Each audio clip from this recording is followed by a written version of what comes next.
Hello everybody, this is Connor at BoatsDon'tSink here with a Shadowverse Evolve deck profile. Today we're going to be looking at the Spell Umamusume deck from Collaboration Pack 1 Umamusume. Before we jump into looking at the deck, I just want to give a quick reminder.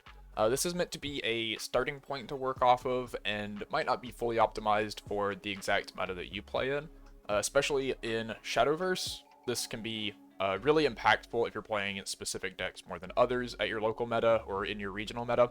So you should test this out for yourself and make any necessary changes to suit your playstyle or meta before taking it to a big event. However, this is the list that I played at the San Gabriel Last Chance qualifier and is very similar to the list I played in Houston. And I do think this is just a great deck to play in general, even moving forward into the Springfest season that is upcoming. So here's our 40 cards. You can check this out on deck log at the code in the bottom right, C2PR. It's pretty standard for the most part with the spell strategy, though I do think you're going to see a couple cards in here that most people aren't playing, and my job today is to convince you that they are worth playing and that this is the best spell list. Our Evolve deck, pretty standard, pretty similar to most of the others. We have 5 carrots, others might run 6, but the few followers that evolve, Uma doesn't have a whole ton, so lots of carrots. Before we take a look at these cards in more depth, I just want to give a little context on what a lot of the cards in this deck are revolving around, if you're not familiar. There's a 2-card package, the Daiwa Vodka combo, that is sort of the biggest draw to playing this deck, and is the most powerful play you can make most of the time. So a lot of cards in this deck are going to be based around taking advantage of this. Daiwa Scarlet lets us search our deck for a spell on play, makes our first spell each turn cost 1 less, and if we play 3 spells in a turn, give itself and any other Umamusume follower Storm. Vodka is a 3 cost that only costs 1 if Daiwa is already in play, and once per turn when we play a spell, each Umamusume follower on our field gets +1/+1 and Rush. Basically, these two in combination are going to allow the deck to go both wide and tall at the same time, while also getting mana efficiency over the opponent by reducing the cost of its spells. Our curve in this deck, as you can see, is very low. We have 32 cards that cost 3 or less, with only our remaining 8 costing 4 or more. We have 26 followers, 11 spells, which is maybe a slight bit lower than a lot of these spell decks play, but anywhere from 11 to 13 is going to be normal. You have ways to search them, you have ways to recur them, so it's not a problem about worrying if you're going to draw them or not. We also have 3 amulets. That is one of the more unconventional things here, but we will get to those. First follower we have is Mayano Top Gun. It's a 1-cost 2/1 with Rush. Fanfare, if you have 4 other Umamusume cards on field, give this follower Storm. Fanfare, if there are at least 5 Umamusume cards in your cemetery, give this follower +2 attack. The Storm text on this card is very rarely relevant. Usually you're not going to be able to get a full board before playing this down, unless you're already just in a super commanding position. But the +2 attack for having 5 cards in cemetery is usually active by the mid-game, turns 4 through 6. Which can make this a 1-cost 4-attack removal spell, essentially, since it has Rush. You can just play it down and throw it into anything that's blocking the way on your opponent's side of the board.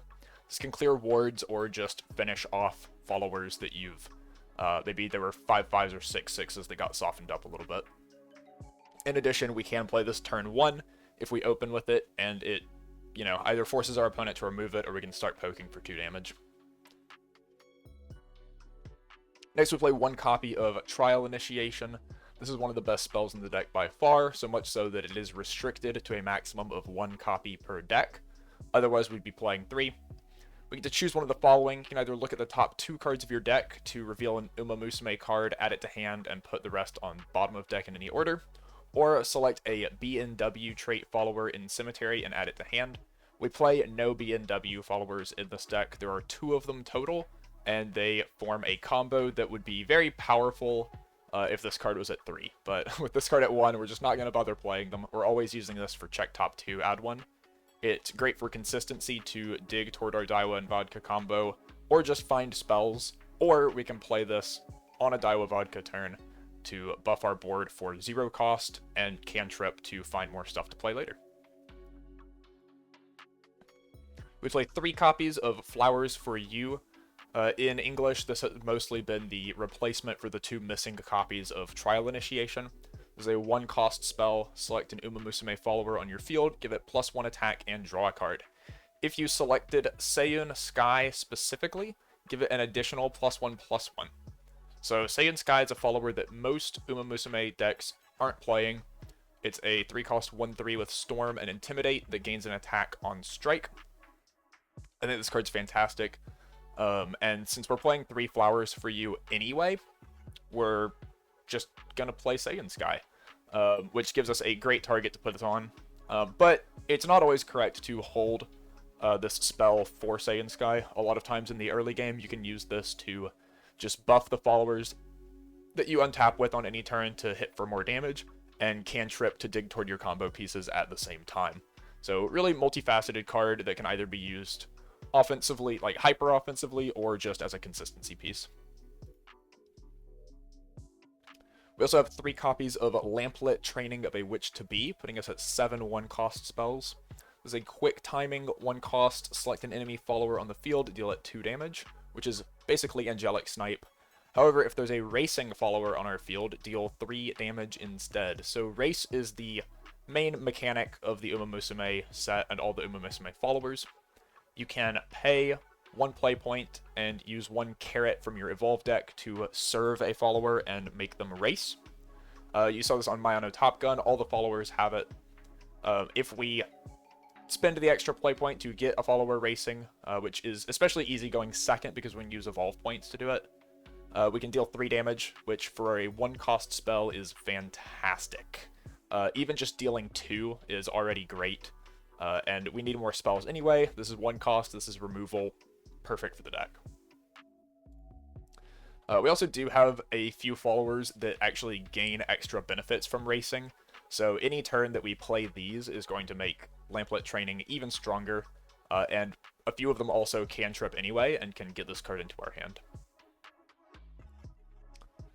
The last 1-cost card we have is our Amulet, the Will to Overtake. This card's usually not played in the Umamusume decks, but with how important assembling the Daiwa Vodka combo is, I think this card is actually just fantastic for digging to it and being able to aggressively mulligan. As I said, our curve is really low, so with this card we can actually just mulligan almost any hand that doesn't have Daiwa or Vodka. We're incredibly likely to draw more playables, and if we draw this card, it can dig us deeper. So, Fanfare, you get to look at the top 3 cards of your deck, put any number back on top in any order, and put the rest on bottom in any order. So this is a Scry 3, which is, you know, if we check top 3 and it's no cards we want, we've essentially, you know, dug through 4 cards of our deck, because the next card that we draw is going to be a clean card, or at least one that wasn't the ones we put on bottom. It might still not be good, but hopefully that's not the case. And if you do see cards you want, you can just rearrange them on the top to draw them in the right order. This is especially good. You know, sometimes you turn 1, play this, see, oh, the 3rd card I was going to draw is a removal spell. Let me just put that to the top so I can answer my opponent's early plays. Draw the 4-drop later, so on and so forth. You can also pay 2, engage, and sack this card to draw a card. This is pretty good like turn 1, turn 2 if you're against a slower deck. You can Will to Overtake turn 1, rearrange your top 3, do whatever with them. Turn 2, use your 2 play points to draw a card, and you're just sitting on a boatload of card advantage and card quality because you've been able to select which cards you want. Originally in Houston, when I top 8'd with this deck, I was not playing the Will to Overtake. I was playing 2 copies of Shinko Windy and 1 extra copy of Narita Top Road. Shinko Windy is a follower that lets us look at the top 1, put it on top or bottom. This was also in there as just extra dig to be able to find our combo pieces, but in the end, I don't think the 2 damage from it being a follower matters as much as getting to look at 2 extra cards. So I decided to stick with the Will to Overtake in San Gabriel, and in playtesting it has really proven its worth in just the increase in consistency. It also, it's not really a reason that we play the card, but sort of an incidental thing that works out nicely. Since it is an amulet, it's going to stick on board a lot longer than anything else, which means that it does actually increase the amount of times that the storm text on my Ano Top Gun comes up and is relevant. So it's just going to stick on board, and if we play, will to overtake, and then a follower, and then maybe 2 followers, and anything survives, or even if 1 follower gets killed, we just play another one and my Ano Top Gun, we have Storm. So it can come up occasionally, not super relevant. As I said, if you have that many followers, you're usually in a pretty commanding position anyway. Moving to 2 drops, we play 3 copies of Special Week. This is a 2-cost 2/2. Fanfare, look at the top card of your deck. If it's an Umamusume card, you may reveal it and add it to your hand. Every card that we play in this deck is Umamusume. Most of the cards that are legal in this deck are Umamusume. So this is basically just on-play draw a card, which is great for keeping our hand size up, great for digging for more combo pieces, more spells. Your opponent knows what you get, but it doesn't really matter. All your cards are super good in this deck, so drawing anything with Special Week is just, progressing our game plan through the early turns. We don't have a lot of powerful plays in the early turns, so card advantage is great. Special Week does also have an Evolve. So Evolved Special Week is a 3/3. On Evolve, if Overflow is active for you, give each other Umamusume follower on your field +1/+1. Very rarely does this come up. Once you're on turn 7 and 8, you don't usually want to be spending play points on Special Week. You'd rather be spending them on more powerful plays. If one sticks that long, you can evolve it to buff your board. It can help you get lethal from sort of nowhere where your opponent only thought you could buff your board once. This lets you buff it a second time. However, evolving this in the early turns is actually also sometimes relevant. Especially against decks like Runecraft or Havencraft, or even Forest, where they have ways to pretty easily answer a 2 defense follower, but you can get out of range of things like Angelic Snipe, or Lamplet Training, or so on and so forth by going up to 3 defense. So, usually not super big, but something worth keeping note of, especially going second when you can play this turn 2 and Evo point to get a 3/3. The next 2-drop follower we play is Agnes Tachyon. This is another 2/2. This is by far one of the most powerful cards in the deck. Whenever you play a spell, select an enemy follower on the field and give it -1/-1.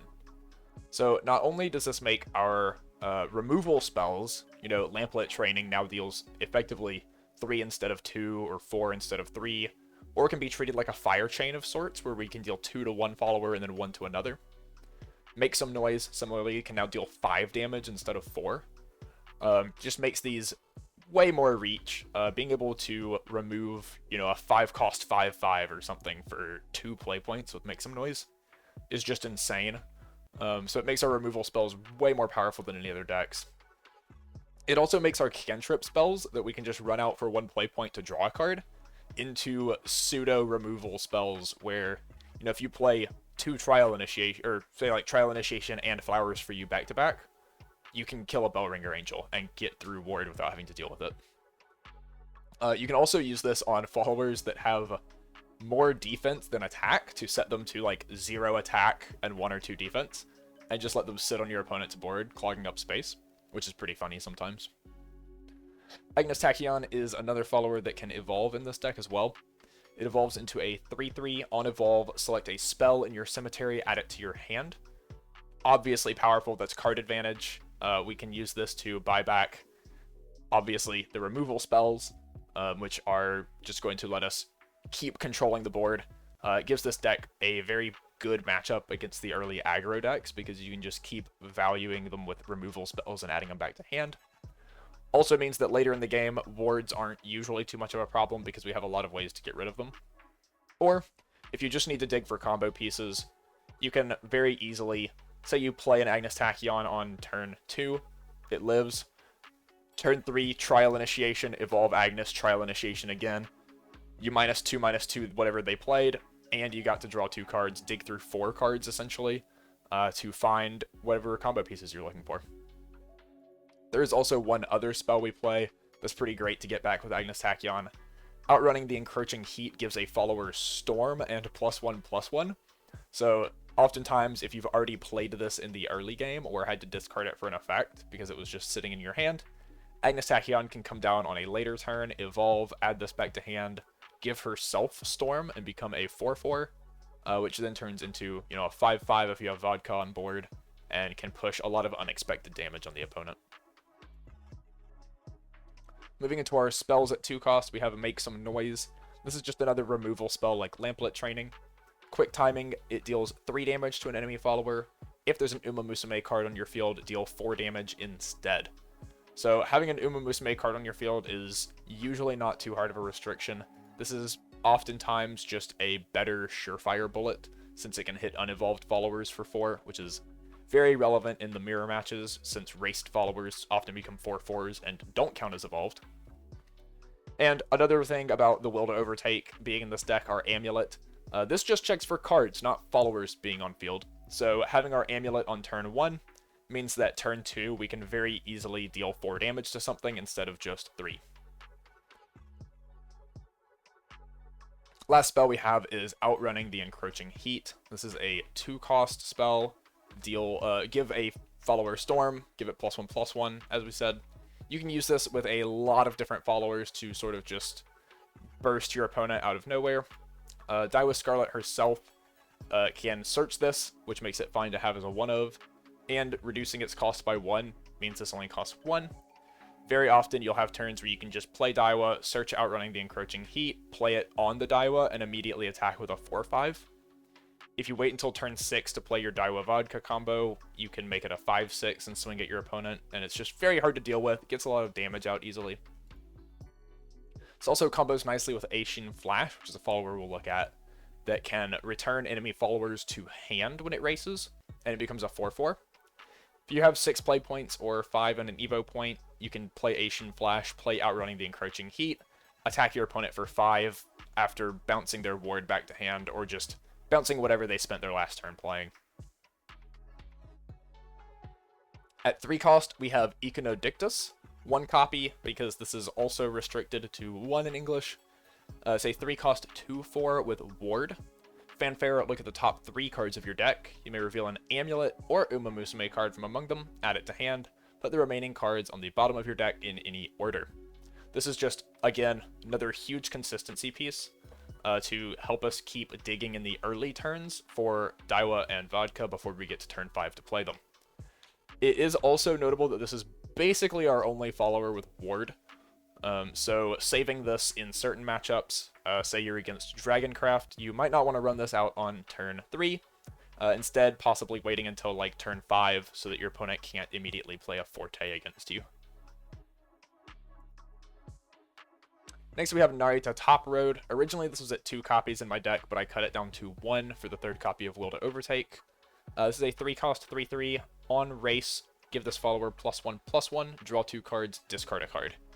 Again, it's just more dig power. We're trying to find our combo pieces, trying to find spells, trying to keep card advantage while pushing our opponent. This does all of those things fantastically. Being a 4/4 is also just a great stat line. It's not super easy for most decks to remove. It lives through Surefire Bullet since it's not evolved, and it gives us a turn 4 play going first that, if it survives, can be a body to pump with Daiwa Vodka combo on turn 5. Sakura Chiyono-O fills much of the same role as Narita Top Road. This is a 3 cost 3/3. On race, gets +1/+1, all the same. Instead of draw 2, discard 1, we're going to be selecting an Umamusume card in the cemetery and adding it to hand. This card's usually not going to be a turn 4 play, but it can if you need to add back removal or something. Generally, this is going to be a bit later in the game, like turn 6 or 7. After your opponent maybe answers part of your Daiwa Vodka combo, usually Vodka is going to be the one they want to answer first, because it's the one that's pumping all of your followers and making them stronger. Even if they kill Daiwa and leave Vodka on board, you can play anything else and keep powerful boards going. So if they answer your Vodka after your turn 5 play, turn 6 you can play Sakura Chiyono-O, race it, add Vodka back to hand, play it again, play a spell, keep going. This is just great for recursion. It's also another card that can add Outrunning the Encroaching Heat back to hand, which, again, similar to Agnes Tachyon, you can use this to just sort of burst your opponent out of nowhere. Deals 5 damage to them, 6 if you have Vodka on board. So great, just like Storm Burst follower. Great for consistency as well. Aishin Flash, as we mentioned, once again, 3 cost 3/3. On race, get +1/+1. We play a bunch of these just like effective 4/4s, because they're super good value. This one, instead of giving us card advantage, is going to return an enemy follower on the field to its owner's hand. There are a lot of times, and I'm especially known for saying this, that bouncing certain things feels really bad. Bouncing an Olivia and giving your opponent extra value, or bouncing just anything that like draws cards, isn't great, but this card has enough upside that I think it's still worth playing. When you bounce wards and get to attack straight through into your opponent without having to waste attacks on them, when you bounce just big vanillas that don't do a whole lot, it feels like you're just insanely powerful, just winning the game out of nowhere by playing this card then. And as I mentioned earlier, it does have a lot of synergy with outrunning the encroaching heat, since you can bounce their ward, give it storm, and immediately get in for 5. And chunks of 5 damage are very powerful in this deck, since so much of our top end can just kill out of nowhere. The next 3-drop follower we play is Saiyan Sky. We mentioned this card earlier. It combos with flowers for you. It's a 3-cost 1/3, has Storm and Intimidate. Strike, give this follower +1 attack. 3 defense on its own. The 1/3 stat line is pretty unimpressive for a 3-cost. However, where this card's strength really lies is in Intimidate. If you wait and play this on, say, turn 4, you can play Saiyan Sky and Flowers for you in the same turn, meaning after you attack, you'll be an effective 4/4. And 4 damage that early in the game can be very difficult for a lot of decks to remove efficiently. Obviously, in Haven, you have cards like Acolyte's Light, Dragon has Serpent Wrath, but if your opponent's doing that, they're basically spending their entire turn just answering your card that already dealt 4 damage to them and your spell that cantripped. Looking at a lot of the removal that most decks play, right? Surefire Bullet only deals 3, not going to kill a 4/4. Priest of the Cudgel only banishes 3 defense or less, not going to kill a 4/4. Dragon Warrior deals 3 damage, not going to kill a 4/4. And none of these followers can attack your Saiyan Sky because of Intimidate. Which means if your opponent can't find enough spells or effect damage to get rid of a 4/4, chances are they're taking even more damage next turn. We have lots of ways to recur spells, obviously. So if turn 4 is Saiyan Sky, turn 5 can be Daiwa, search another flowers, play Vodka, flowers on Saiyan Sky again. That buffs it to a 6/5. Vodka effect makes it a 7/6. On attack, it's an 8/6. Which is, they've already taken, 12 damage from 2 attacks of Saiyan Sky at that point. Or if you have, say, Agnes Tachyon, you can play it, evolve it, add the first flowers you played back, buff Saiyan Sky again, get in for 7. It just snowballs insanely fast. And, even as a late game card, we don't have to play this early and snowball with it. You can play this later in the game once you've gotten a lot of cards to hand, gotten a lot of ways to search spells, and you might just be sitting on 2 or 3, even 3 flowers already in your hand. And you can just play Saiyan Sky, buff it, buff it, buff it, go face. Really strong card, kills people out of nowhere. Vodka, obviously we already talked about this. 3 cost 3/3, this is one of the best cards in the deck, maybe the best card in the deck. If you have Daiwa Scarlet on field, it costs 2 less, so it's just a 1 cost 3/3, insane value. Once per turn when you play a spell, each Umamusume follower on your field gets +1/+1 and Rush. Generally the Rush isn't something you're going to think about, but there are certainly times when giving something Rush to clear a ward and let the rest of your followers through is relevant. Usually you're just going to be playing this on turn 5 alongside Daiwa, buffing whatever you've got, next turn buff them again, go to face. Sometimes, certain matchups you can play this on turn 3. Generally, I try to avoid it just because I think a lot of decks right now have answers to this on 3. Either, like, Sword can play Amelia on 4, it can play Wholesouled Swing. Forest has a ton of Elf-Child May plays it can make. So running this out on 3, not being able to buff it, just leaving it at 3/3 seems really sketchy. But, if you think it's safe or you have 2 Vodkas in hand, sticking a Vodka on turn 3, and then turn 4, play the Daiwa, search a spell, or play a second Vodka, play a 1-cost spell, can start getting out of hand really fast. 2 Vodkas means all your followers are getting +2/+2. So if you play turn 3 Vodka, turn 4 Vodka spell, you have 2 5/5s, which starts getting a lot harder for your opponent to answer. It's worth noting this also Says once per turn, not your turn. So on your opponent's turn, if you play quick timing removal spells, this is also going to pump your board there. And obviously Daiwa Scarlet's what we want on board with it. And we have a wide variety of spells. And as I said, the quick timing spells are going to work on your opponent's turn as well. Now, Daiwa Scarlet is sort of the main showpiece of the deck, I guess. The 4-cost 3/4.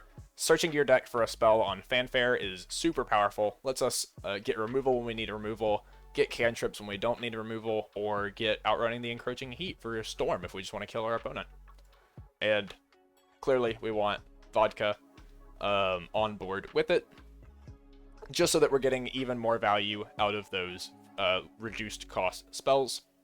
If you wait until turn like 7 or 8, sometimes you can get Storm by just playing like Daiwa, Vodka, 1 cost, 1 cost, 1 cost. Give each of them Storm and go face for like 8, 9, 10 damage. Usually that's not going to happen, but it can happen.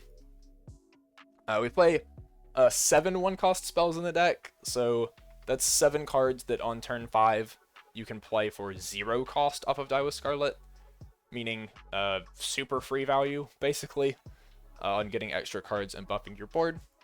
And same as Vodka, these effects are active on your opponent's turn as well, so it reduces cost of our quick timing spells, meaning even if we do a turn 5 play of Daiwa and then Vodka, we have 0 play points. We can play, say, Trial Initiation on our turn for 0, and then play Lamplit Training on the opponent's turn for 0, activate Vodka's effect, buff our board again. Next, we have 2 copies of Silence Suzuka. This is another card that isn't super common in the Uma builds. You see this more in just pure Forestcraft. This is a super powerful card, and I think it's definitely worth playing. 4-cost 4/1 Storm, and it evolves for 2. On evolve, it becomes a 5/2, still has Storm. On evolve, put an enemy follower on the field on top of its owner's deck.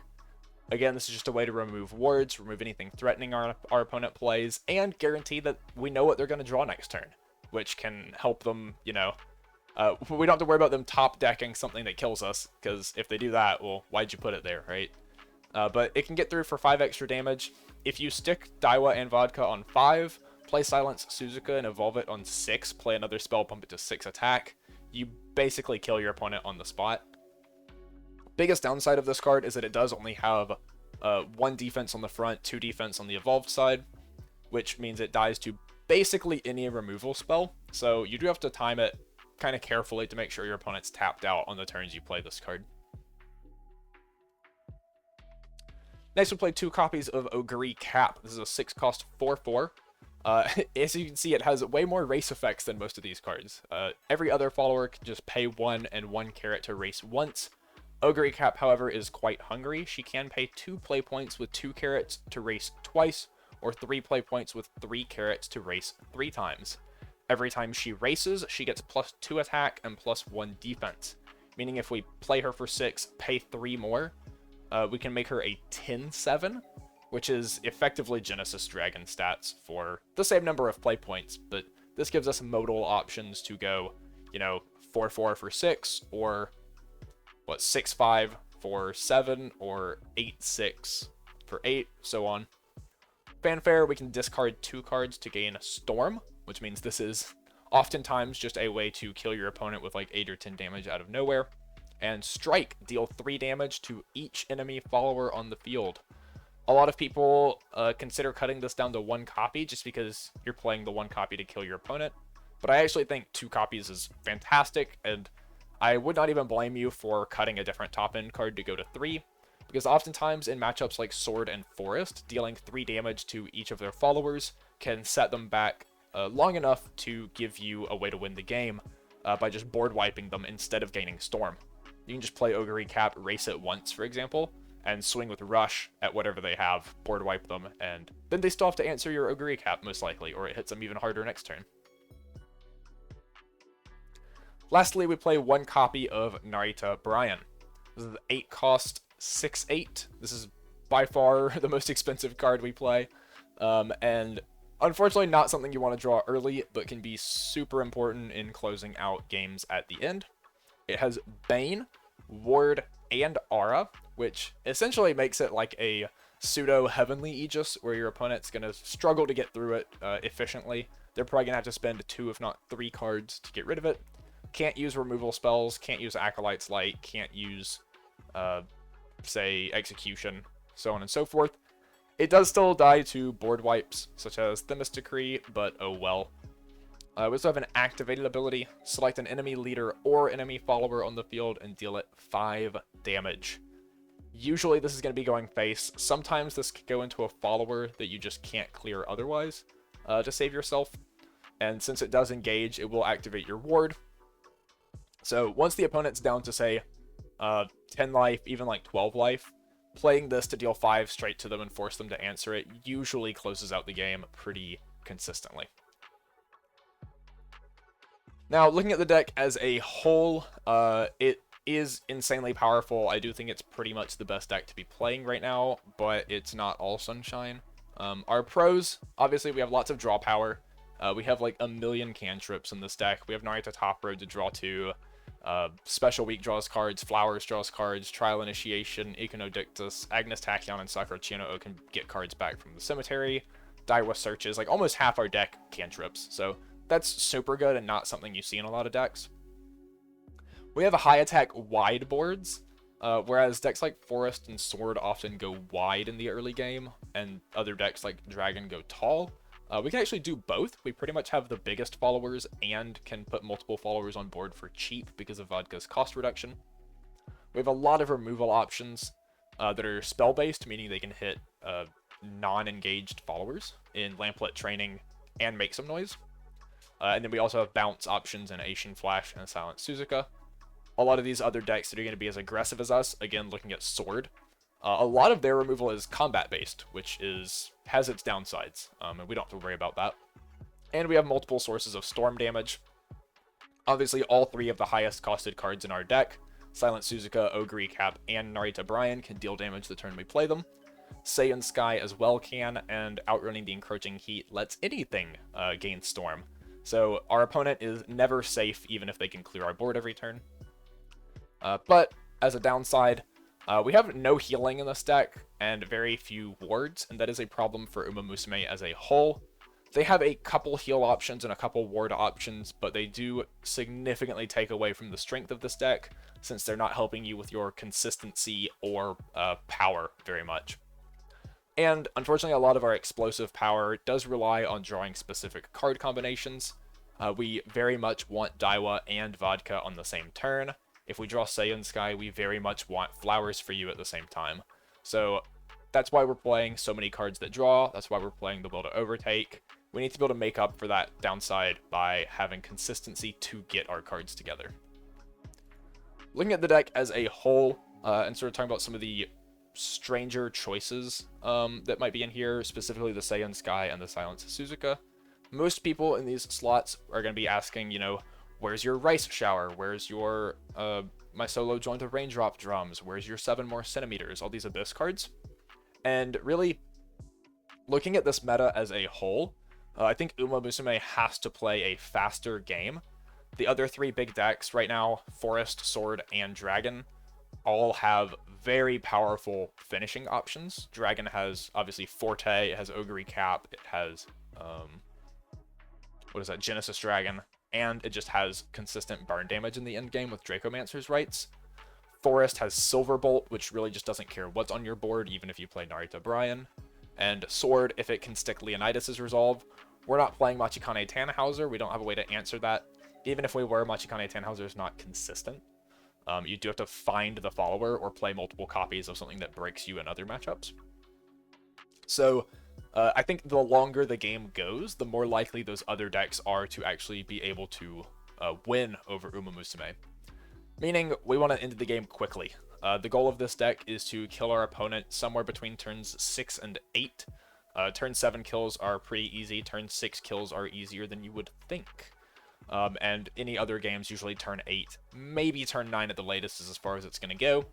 Once you hit turn 9, you are sort of in your opponent's court usually. They've either answered enough of your Daiwa Vodkas or established enough of their own threats that you've run out of removal.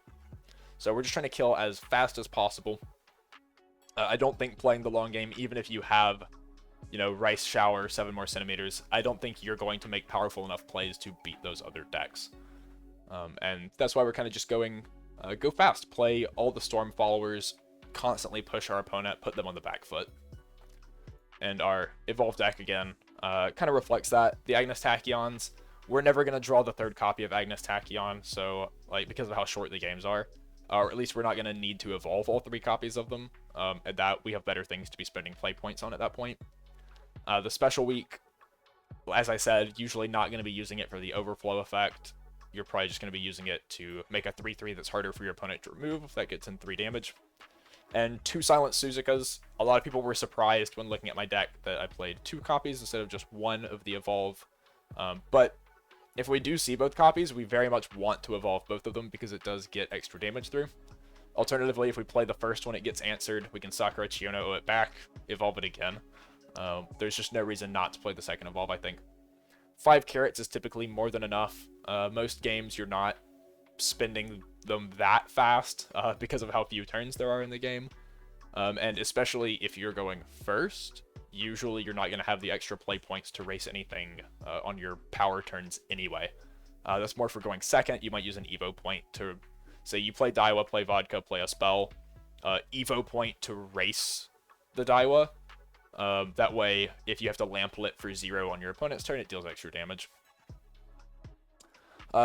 That being said, thank you for watching. I think that's about all I have to say about this deck. I've been going on for a minute now. I think this deck is super powerful. Looking at Worlds, I think it's going to do super well. Even looking into the Springfest season, I think this deck is still a very viable choice, even with the set 3 decks coming out. So I highly recommend some of you give it a try, especially this build. And yeah, so thank you for watching again. There should be some more videos on the screen now. Otherwise, I will see you next time.